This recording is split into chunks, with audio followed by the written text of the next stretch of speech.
Hey, everybody, welcome to today's episode. We're really glad you're here. Do you wish that your marriage was stronger? Or do you ever think about the time and wish you could go back to the time when you were dating and your relationship was that strong? If you do, we have an episode for you today. We are bringing 7 concrete tips to you guys to help your marriage get to the best it's ever been. Think the dreaminess of your first honeymoon with the maturity of the wonderful people you've become now. So let's dive in.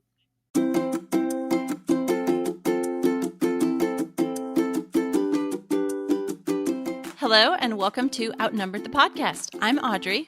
And I'm Bonnie. We are experienced moms to a combined total of 19 children. In our weekly episodes, we explore relatable topics using our perspectives of humor and chaos. Tune in for advice and encouragement to gain more joy in your parenting journey.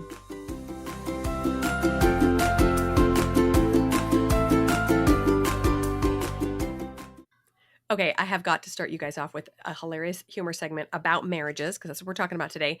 My husband is a jokester. He loves to make people laugh, and I love to laugh with him, so it's a good match. But he loves to poke fun at me sometimes, and I have a pretty poor memory. And so very often he can play the same joke on me multiple times. And so one time I remember just kind of teasing him about how, oh, you never listen to me. And he said, what? And I said you never listened to me. And he just laughed and laughed and laughed, right? That was the joke, right? What? He has since played that same joke on me no fewer than 3 times. And I fall for it every single time. I guess it sounds like I talk a lot about how he doesn't listen to me, but the topic just comes up, right? About how women need to talk more and men just listen more, anyway. And just the other day he said it again and I didn't fall for it. And I'm so proud of myself for finally figuring it out. But guys, laughter is important in a marriage for sure. As long as you're not laughing at each other. If you're laughing together at one of you, that's fine. Right. Pause for a question here. When's the last time you heard your spouse laugh? Or when's the last time you made your spouse laugh? Yeah. Okay. All right. Time out. I got to go look up some good jokes to tell my husband. Yeah, totally. Not engineer jokes, though, because he doesn't think those are very funny. Are there funny engineer jokes? I think engineer jokes are hilarious. He doesn't. So anyway, okay. Whatever. Okay, guys, today we have 7 tips for taking your marriage. Oh, I don't know what to call it, like to the next level, beyond roommate status, or just like making a stronger marriage. So, like, basically what you had as your goal when you were dating. That's what we're going to be talking about today. Yeah. Yes, that deeper connection, right? Especially once kids start coming to your family, you throw kids in the mix and everything changes, right? So we're going to be talking about these ways to get to that next level, deepen, strengthen that relationship. Maybe something that was very easy for you when you were first married or before you had kids, but maybe a little bit trickier now. And you probably know when these tactics are needed, right? Very often we go through cycles, right, where we feel really connected and like we have a really strong marriage, and then another cycle where we feel kind of disconnected. So it's times like that you'll want to implement these tips. Right. So we hope you find something relatable in these tips today. And we do just want to mention that we have so many episodes on marriage now. We're getting way up there. We have an episode guide. You can go grab that on marriage so you can see them all in one place. But you guys, with all of our episodes on marriage, the goal is to have a healthier, stronger marriage. So that's just what we're going for today also. All right. These tips are not really in any order, so we're just going to throw them at you. Tip number 1, make your marriage a priority. No, not a priority, the priority. Yeah. A lot of people don't want to hear that. For some reason, when we talk about families, we talk about parenting way more often than we talk about the marital relationship. In my experience, maybe it's just because I'm in the thick of raising kids, but I hear that all the time. How to improve your relationship with your kids, how to bond with your kids, how to be a better parent. But that marriage relationship, if that falls apart, the whole family falls apart, right? If we don't prioritize it, it could eventually fail. And then everything becomes much, much harder, including the parenting aspect of things, right? So I have this analogy that I know I've shared before, but it is what I like to call the pie plate analogy, okay? So if you think of your life as a pie, you have different slices of that pie, right? You have your kids, you have your hobby, you have your job, you have your house or maintaining your possessions, entertainment, friends, et cetera, et cetera. But we have to ask ourselves what the pie plate is. I like to tell myself that in my life, generally, I look at it as my faith. right? But at, when it comes to your family, the pie plate is probably your marriage, right? And then inside is, the kids and the chores and the house and the relationships, whatever. Um, if that is strong, then everything stays together. If it's not, everything, you've seen a banana cream pie without a plate. It just oozes everywhere. I don't know if that's a silly analogy, but to me, that really makes sense. It's like, this is what holds everything together. We work on this first and everything else falls into place. Yeah, I'm really glad you shared that analogy again because I needed to hear it again. Yeah, it's like the foundation that everything else can be built on. So if it's not strong, nothing else can be strong. But you guys know, you've probably experienced it in your own marriage or seen it in others' marriages, that the stronger the marriage is, the stronger the family is. And like, you can't, it's very hard to have a strong family if the marriage isn't. So like, we think that you're listening to this episode because you want to hear what we're having to say about strong marriages. And so we like, if you don't make it the priority, something else will be the priority. We have talked in other episodes about um, how kids are so urgent, but maybe not important, right? Like, I gotta go to the bathroom, I gotta go to the bathroom, I gotta. Mom, mom, Yeah, mom, I know, mom, mom. I know. And you know there's gonna be a puddle on the floor if you don't respond to that one, right? Or something, a mess. And so it's very urgent, but is it quite as important as, Hmm. your marriage? So it's got to be the priority. Yeah, that's a great reminder. When's the last time your husband tugged on your shirt and said, "Hey, hey, hey, honey, honey, honey," to tell you something important about his day? I mean, I hope not. That sounds really annoying. But the fact of the matter is, your spouse will probably always be less insistent Mm. and quieter than your children, and it will require more probing and more interest and more open-minded and open-heartedness to connect with your husband. So, tip number 2, resist becoming roommates. That might sound kind of silly, but have you ever gotten into that? Um, it's almost just kind of this default rhythm of your marriage where you just kind of feel like you're living parallel lives. You just wake up around the same time, you go to bed around the same time, you live in the same house, you eat the same food, but you don't really feel like you are in a deep connected marriage. And this, in case you were wondering, is not the ideal state for your relationship. It's like, it's peaceful. I mean, it's better than outright war with your spouse. I mean, Hmm. just kind of at peace roommate state is okay. It's better than, I, I don't even know what to compare it to. It's better than that.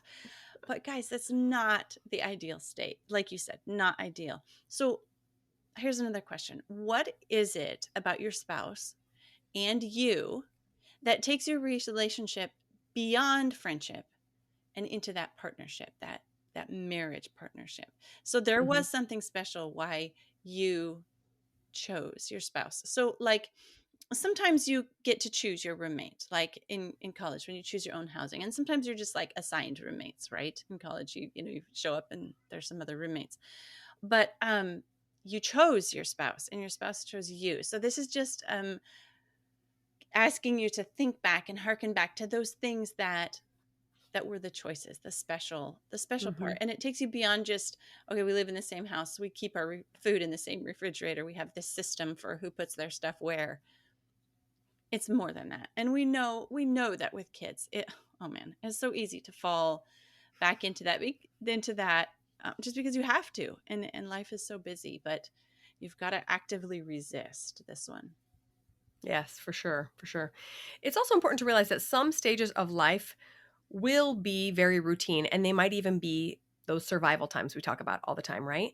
So this is how I see marriage. It is an essential relationship we work on or we should work on approximately 90% of the time. We make sure that it is a top priority so that in the 10% of the time when life hits the fan and everything is falling apart, that becomes the rock to support you while you're going through all this hard stuff, right? But without that 90% of strengthening and connecting and loving each other when the bad stuff hits, that's just another thing on top of it all, right? Is that your marriage is falling apart. Does that make sense? So we work and we work and we work to keep it strong. And then when life gets really hard, we're there for each other and for the rest of the family.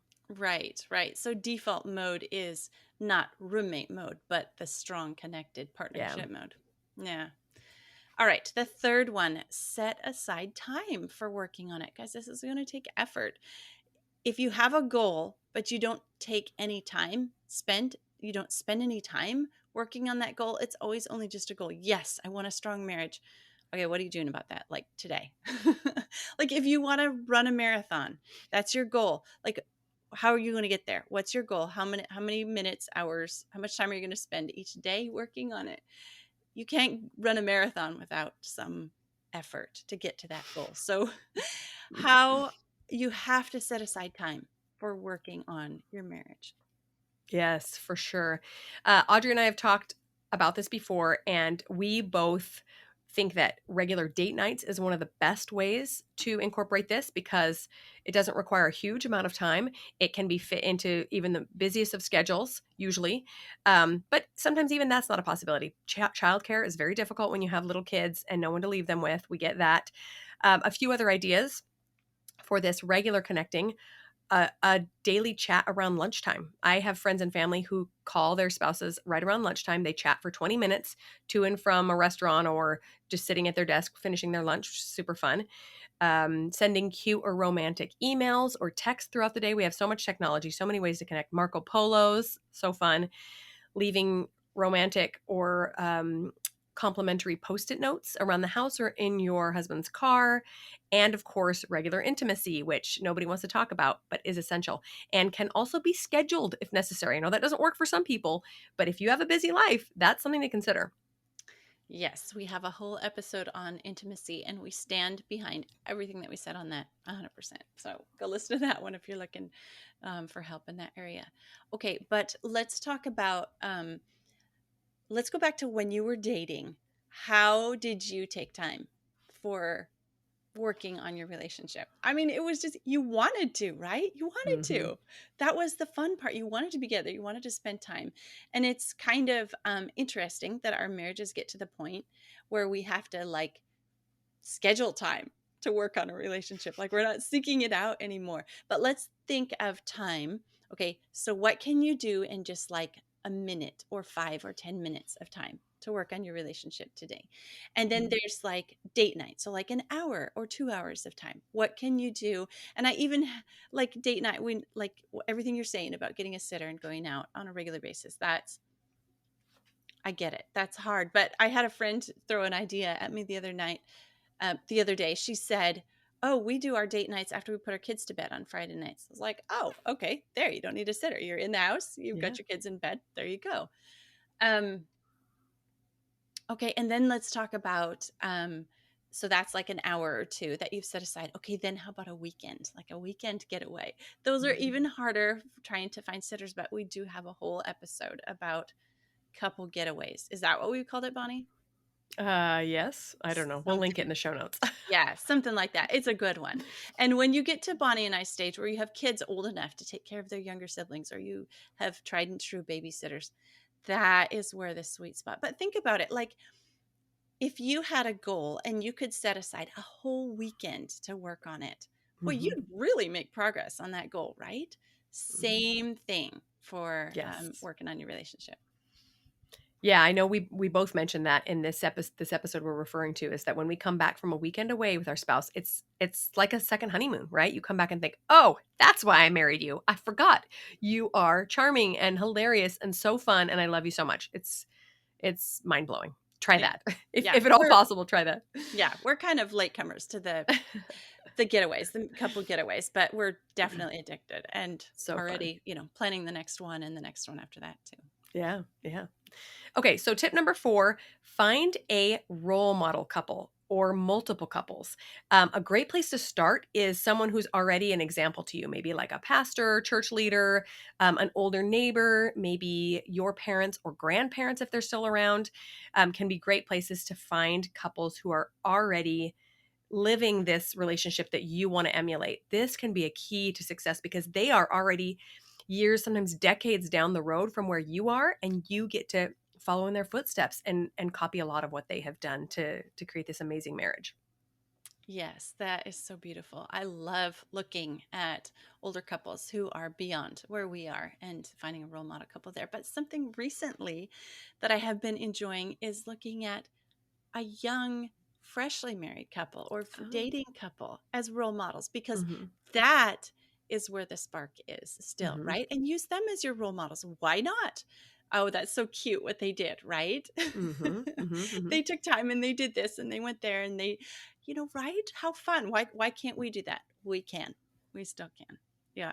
So in this case, comparison of yourself is a great idea because you're looking to improve yourself and your relationship. So compare yourself to that older woman, compare yourself to that younger woman. Mhm. Do it because it's with the goal of improving yourself.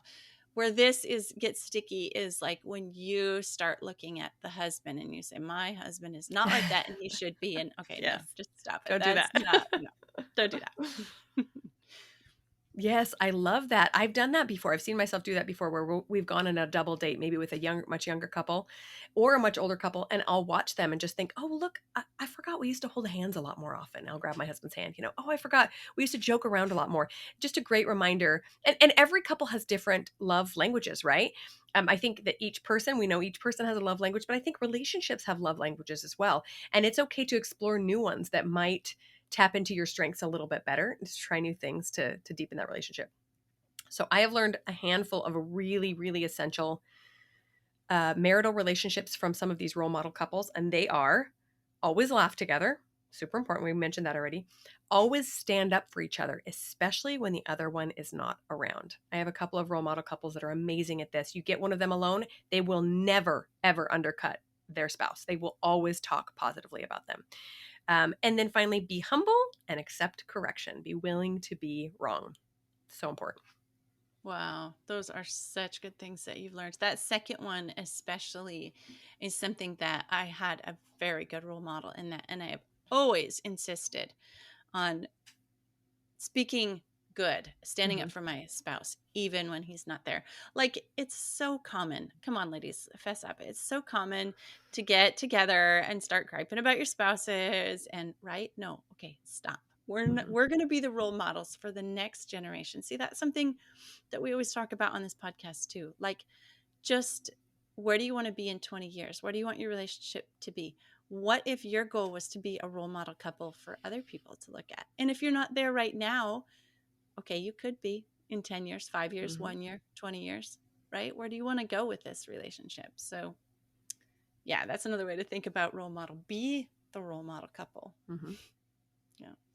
All right, number 5. This one, I'm going to kind of use some terminology that's new to me to define something that I've been thinking about for quite a while. So define the roles. And the new terminology here that's kind of new to me is the primary parent and the primary provider. So someone was talking about this. Let's see, I think it was Jordan Page, and she was talking about both her and her husband run businesses. So let's say they're both on a business call and one of the kids wakes up from a nap and needs something. Who gets off their business call? Well, her, because she is the primary parent and Mm-hmm. he is the primary provider. So that is a defined role in their relationship. And she doesn't resent that she had to get off her call because they were both on. No, she just knows she's the primary parent Mm-hmm. and he's the primary provider. She knows that she doesn't have to make sure there's enough money coming in through her business Mm-hmm. to pay the electric bills, and he doesn't resent that her business isn't paying the electric bills because he's the primary provider. So when you define roles, um, that's really, really healthy for your relationship. Yes, this is so important, especially if both of you come from different families of origin, which I hope you both did. Don't say if. How about because we both come from. Because you both came out wrong. We were all Maybe raised. we should. Okay, you get what I'm Take saying. two. Oh. You both came from different sets of parents raising you differently who had different roles, right?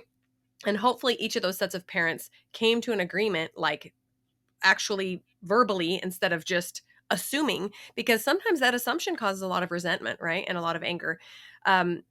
But talk about that and talk about the fact that, like, for example, I love being the primary parent, but I also have to have something else. I've learned over the years.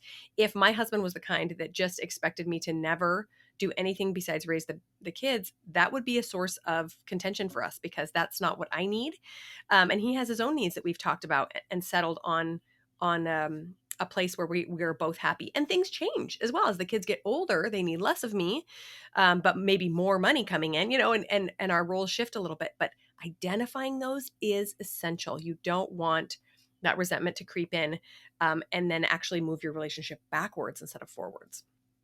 Right, right. I think like the big picture thing of what we're saying here is communication. Yeah.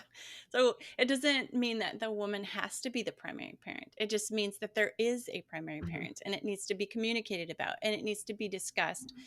And then nobody resents anybody else because it's clearly defined. Yeah. Like if you look at a marriage as a business, if you were running a business and you didn't define the roles in a business of what everybody was doing, guess what's going to happen? It's going to fail. Hmm.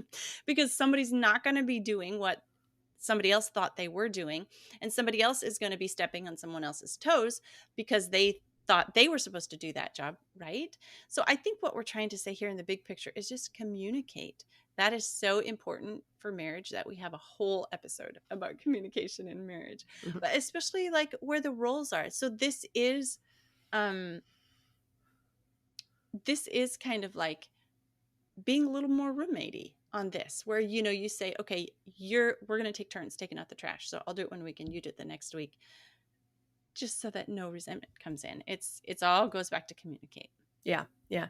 And it's so important to do this regularly. You don't really do it one time and then it never happens again. I've had multiple times where I've felt like a lot was landing on my plate, mostly because we had so many children. And it was hard for him to see everything that was landing on me because he would go to work every day and we would sit down and have a conversation. And he was happy to take some things off my plate. But had I never communicated it and just sat there and stewed in resentment, well, then that would have caused some problems, right? I needed to be. And even if he hadn't been willing to step in, but I had just at least done my part, very helpful, and maybe we can find different solutions where he's able to help in a different way. But yeah, compromise, that's helpful. Okay, number 6, try something new. Try some activities together. Sometimes you get so busy raising a family and trying to put dinner on the table that you don't have very much time to do fun things, right? Or just anything new.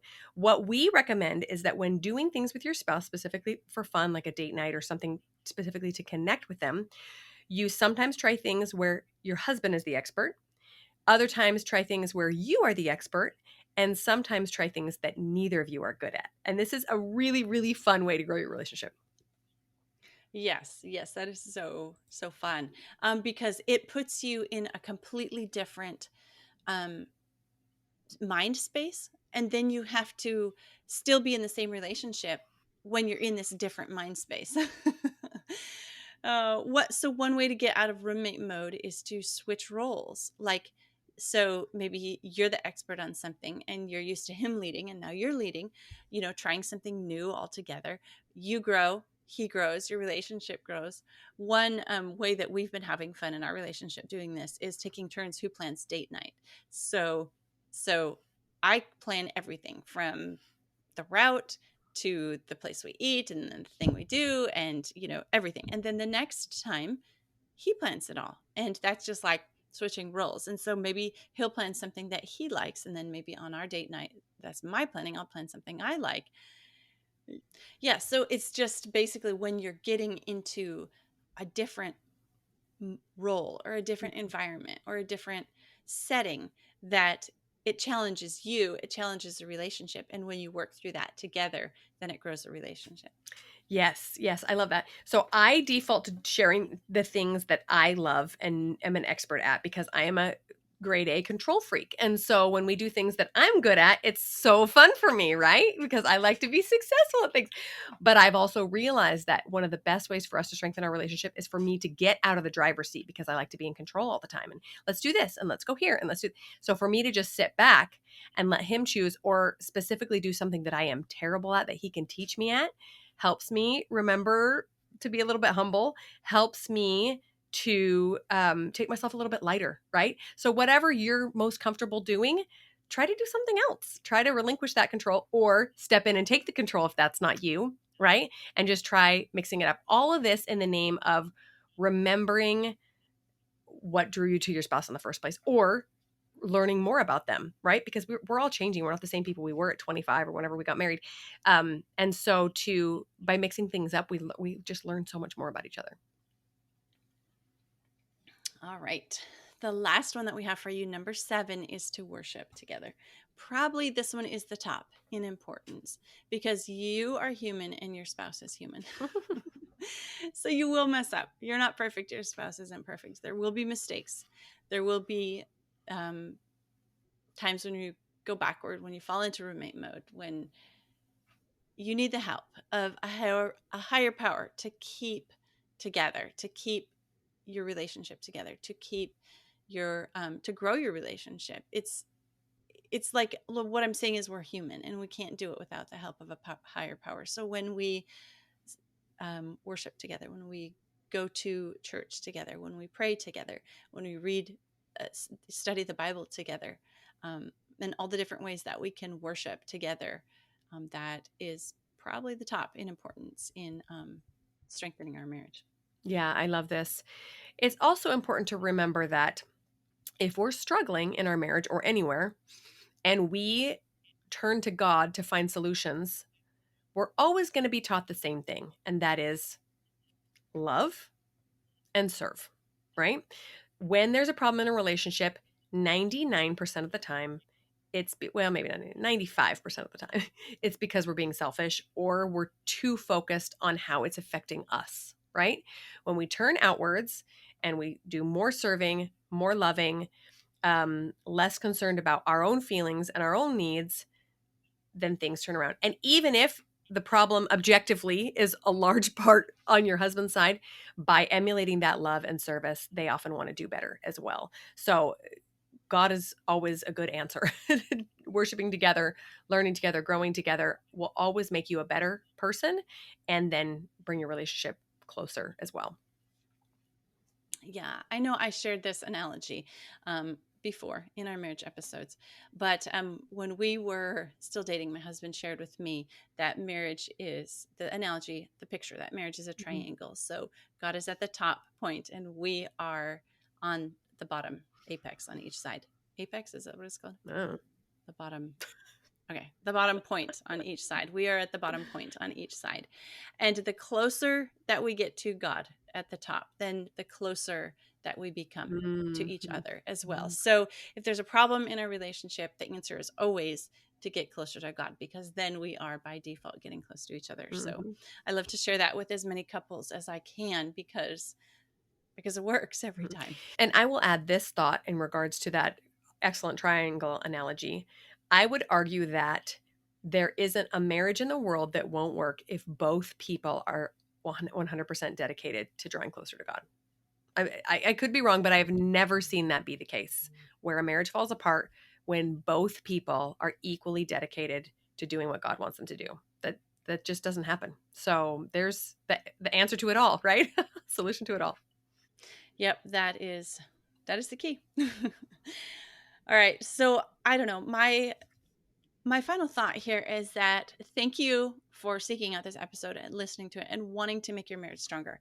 Just simply that, I can confirm for you that you're on the right Mhm. track. Your marriage will get stronger because you want it to. You're listening to this episode, you're trying. And we just encourage you, like in those times, they happen to us, we know they happen in those times where you're slipping back into roommate mode or your relationship is not as strong as you want it to be. Just grab out one of these 7 tips and try it. Give it a try and see what it Mhm. does for you. My final reminder is that you and only you are responsible for your feelings. So we all get there where we're thinking, oh, he drives me so crazy. Oh, I just get so angry. Well, we do choose to get angry when we think specific thoughts. We know this, right? We've mentioned this so many episodes, especially in the marriage episodes.